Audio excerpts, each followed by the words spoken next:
Tomorrow's primary election marks a first for Wisconsin. That's because many voters will be required to bring an ID, but that's not all. Here is political reporter Jessica Arp with more in our Campaign 2012 coverage.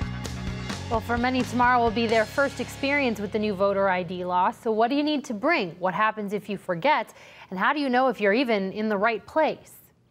Local clerks have spent the last few months preparing for the first election under the new voter ID law. But tomorrow is no longer a practice round.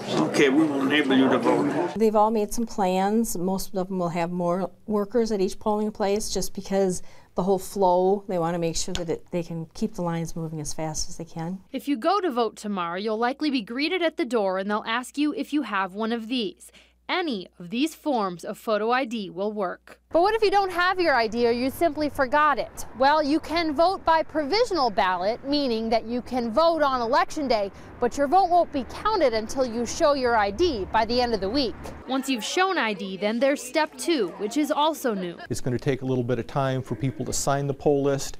You know, in the past, the poll workers would just check your name off on that, but now you sign it, and that ensures that that your voting history is accurately recorded. Greeters will also be checking to make sure you're voting in the right place, as redistricting may have moved where you get your ballot. We're confident that people, 99% will be in the right place, but with any change, you could always miss a few people along the way, and they may end up not showing up on their poll book if they happen to be close to a border. Bottom line, clerks in the GAB believe this primary may only be 5 to 10% turnout. A good first run for a complicated new law. The people who tend to vote at these things tend to be more engaged in the process to understand what the law is and how the law has changed.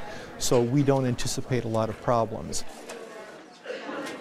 Now, if you aren't already registered to vote, you will also need to bring proof of address, but you can still register on Election Day. That can be a utility bill or a bank statement, anything to prove your address. Now, if you have been redistricted into a new polling place, you should have gotten a postcard notifying you of that change. You can, of course, check, though, at vpa.wi.gov.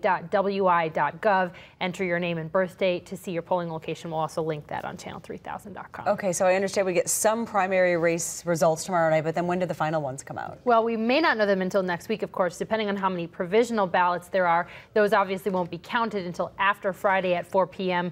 when that deadline is, so it could be next week until we have final numbers on that. And we will have those to report. Thanks, Jess.